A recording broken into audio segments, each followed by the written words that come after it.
नमस्कार, मैं हूं योगेश राणा और आइए बात करते हैं कुछ सवालों की। 10 मार्च को लेकर मैंने कुछ सवाल बनाए हैं जिन पर बात करेंगे, लेकिन उससे पहले भाजपा की ओर से आई एक बड़ी खबर पर बात करते हैं। भाजपा के बद्रीनाथ से विधायक महेंद्र भट्ट ने कहा है, कांग्रेस के कई जिताऊ उम्मीदवार भाजपा के संपर्क में हैं, जरूरत पड़ने पर इन सभी को भाजपा में लाया जाएगा। अब यह बात भाजपा के विधायक कह रहे हैं तो इसको भाजपा की ऑफिशियल गाइडलाइन, ऑफिशियल बयान माना जाना चाहिए। इससे कई बातें 10 मार्च से पहले ही साफ होती दिख रही है। एक, परिणाम भले ही कुछ भी आए, लेकिन भाजपा के नेता पार्टी को हारा हुआ मान रहे, इसीलिए जोड़ तोड़ की बात कर रहे। 2, आज की उत्तराखंड भाजपा में अनुशासन जैसी कोई चीज नहीं रह गई है, कोई भी मुंह उठाकर कुछ भी बोल दे रहा है। और 3, आप जोर जबरदस्ती से ही सत्ता हासिल करना चाहते हैं तो फिर 10 मार्च का इंतजार क्यों किया जा रहा है? ये कुछ सवाल है। दरअसल महेंद्र भट्ट जैसे नेता लोकतंत्र की सबसे पवित्र व्यवस्था का मजाक उड़ा रहे हैं और मुझे नहीं लगता भाजपा उन पर कोई कार्रवाई भी करेगी। यह चिंता की बात है। आइए कुछ सवालों की बात करते हैं, जैसा कि मैंने कहा, जिनके उत्तर 10 मार्च के बाद बहुत कुछ बदलने वाले हैं इस प्रदेश में। पहला सवाल, क्या 10 मार्च उत्तराखंड को एक मजबूत लीडरशिप देगा? आज प्रदेश में कांग्रेस की बात करें या भाजपा की, हरीश रावत के अलावा कोई ऐसा नेता नहीं है जिसकी पूरे प्रदेश में स्वीकार्यता एक समान हो। भाजपा ने भगत सिंह कोश्यारी और भुवन चंद्र खंडूरी को इस चुनाव से दूर रखा है। वो एक भाजपा के पास ऐसे बड़े नेता है जिनकी पूरे प्रदेश में अपनी एक पकड़ है, अपनी जनता में एक अपील है। इसके बाद भाजपा में त्रिवेंद्र सिंह रावत, निशंक, तीरथ सिंह रावत, पुष्कर सिंह धामी, अजय भट्ट, अजय टमटा जैसे नेता आते हैं, लेकिन एक बात सच है कि इनमें से कोई भी नेता ऐसा नहीं है जो उत्तराखंड के हर कोने तक अपनी पकड़ रखता हो। इसी तरह से कांग्रेस की बात करें तो हरीश रावत के अलावा कोई ऐसा चेहरा नहीं है जिसकी पूरे प्रदेश की तो बात ही छोड़िए, 2-4 जिलों के बाहर ही उसकी पकड़ अच्छी हो।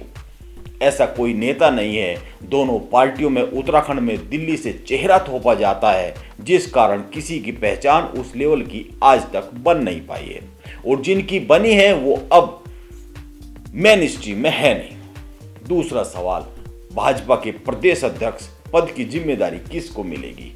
10 तारीख के बाद यह भी एक बड़ा सवाल होगा जिसका उत्तर मिलने वाला है।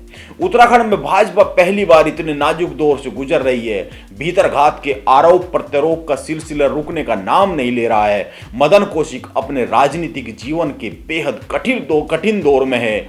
उनकी चुनावी हार उन्हें भाजपा के अंदर चिंता में डाल सकती है, इसके संकेत भी मिलने लगे हैं।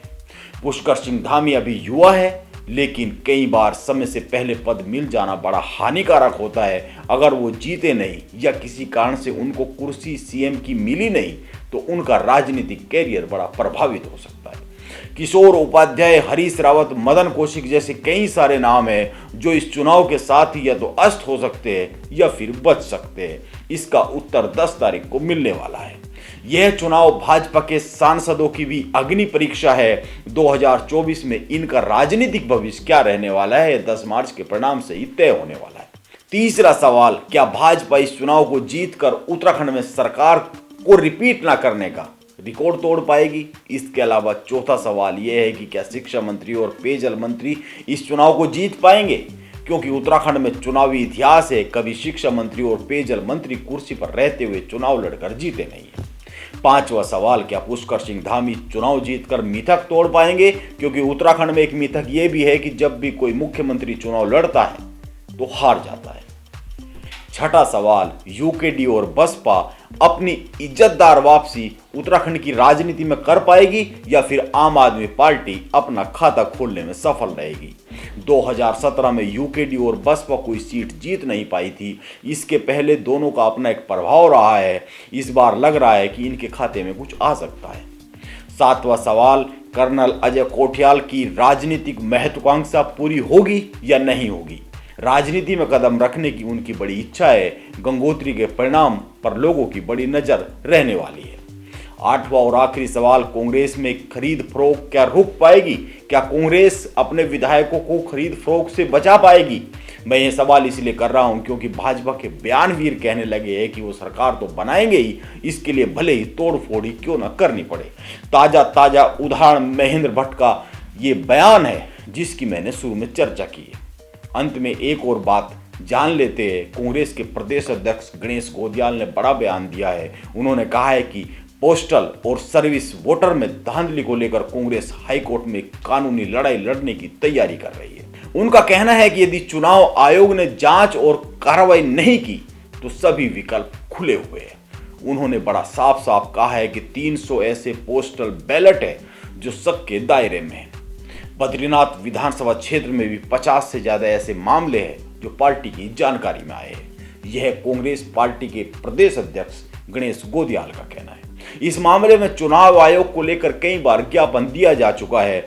10 मार्च को परिणाम आते ही बहुत सारे विवाद तो अपने आप ही समाप्त हो जाएंगे, ऐसा मेरा मानना है। जो बचेंगे या नए विवाद जो जन्म लेंगे उन पर हम बात करते ही रहेंगे। नमस्कार, आप बने रहे मेरे साथ।